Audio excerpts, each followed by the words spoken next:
Things just took a major turn for the Pittsburgh Steelers as they have multiple surprising updates coming out of practice this week, and this could affect the status of a lot of players for the Week 2 matchup against the Seahawks. My name is Tamir Jean-Charles. This is Steelers Digest. Let's hop right into it. If you're not subscribed to the channel, please get subscribed. We've got a lot of good content coming out in the future. How you doing? Multiple new updates for the Pittsburgh Steelers going into our Week 2 matchup, the home opener against the Seattle Seahawks. Joey Porter Jr., CB1, has been ruled out of the game. I remember when I was making the post-game, review, kind of just going over, what happened, things to look out for. They did shut him down in that game. I remember saying it was something about hamstring tightness. Pittsburgh do good to really keep injuries in-house, to be fair. Jalen Ramsey did an interview, and he didn't have a lot of words to say about the injury, maybe because he knew how severe it was. But I don't really want to talk about severity of the injury just because we don't really know how severe it is. No one knows how severe it is other than, Porter Jr. and the staff. But I thought it was hamstring tightness, which kept him out of the rest of the game against the Jets. Hopefully it's not a pull. Hopefully it's not a strain, stuff like that. But he did not practice this whole week at all. He recorded, I think, 3 straight DNPs. And if you record 3 straight DNPs, you just won't be playing football. So we have a lot of depth, and I will go over the CB room in a few. The next update is Alex Highsmith was limited today with an ankle injury, but as Tom Pelissero reports, he will be playing on Sunday.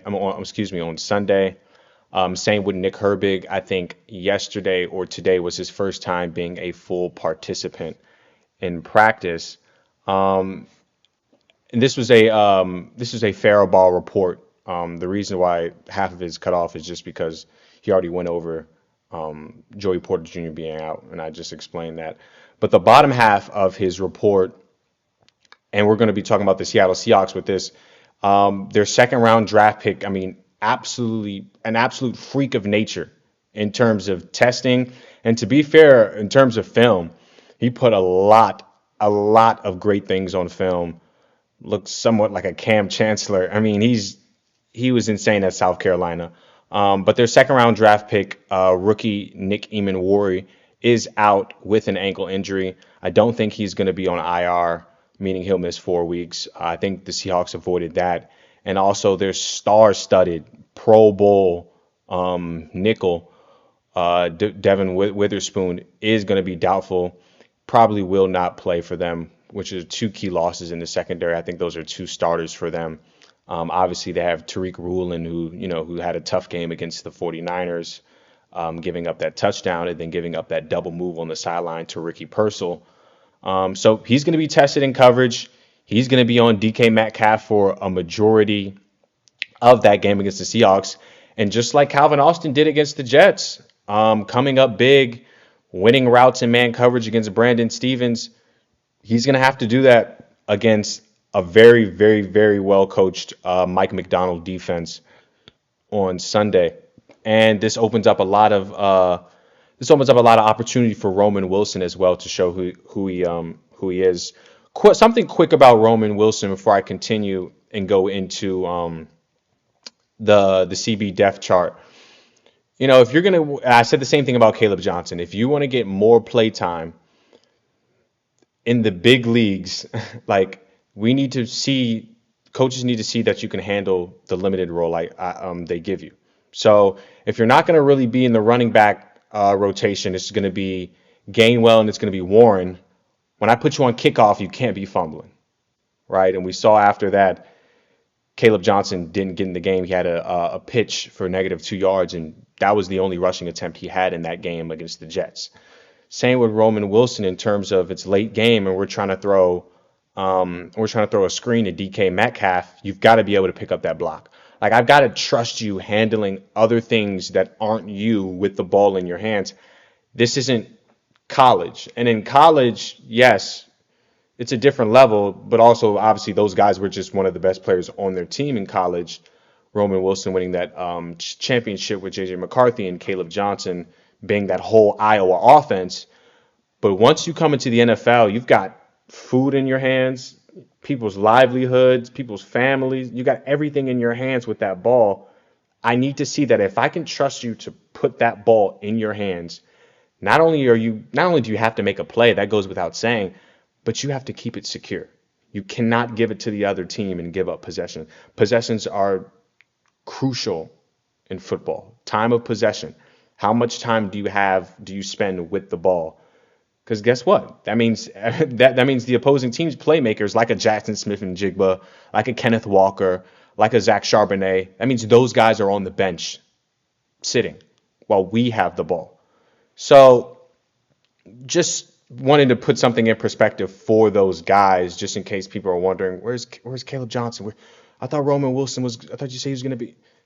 These guys have the talent. I need you to be able to handle a smaller role before I put you up into those big lights. Now that I got that squared away, this is the DB depth chart. Obviously, Darius Slay on Sunday. Just want to let everyone know what it's going to look like. Obviously, Darius Slay is starting CB1. I don't really like to say CB1, CB2, CB3. We have a lot of great guys. I'll just say outside corner. Darius Slay will be on the outside. Even with Ramsey's older age, the fact that Jackson Smith-Njigba is a slot kind of guy. I know they do have Cooper Kupp. I know, but he's a bit of an older guy. So you want to match.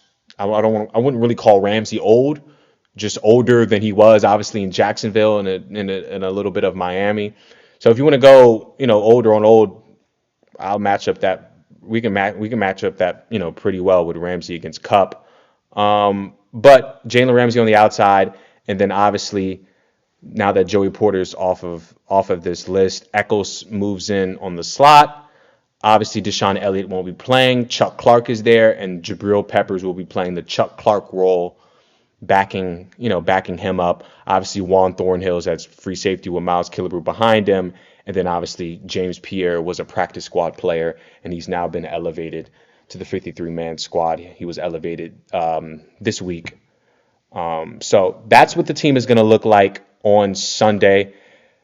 They have enough firepower defensively to stop what the Seahawks do. I mean, if I'm being really serious, I think Sam Darnold had like 175 yards in his first game against the Seahawks. 125 of them, 130 of them went to Jackson Smith-Njigba. The Pittsburgh Steelers really have to stop one guy, and they have to stop that running attack of Kenneth Walker and Zach Charbonnet.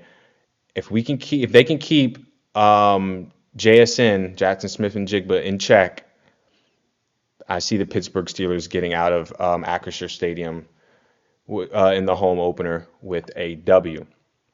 So those are the recipes for the Pittsburgh Steelers against the Seattle Seahawks. That man on your screen will not be playing. Hopefully the injury to his hamstring is not too serious, but they got to get to it on Sunday. They got to get to 2-0, and we'll see what happens on Sunday, Jens. All right, see you.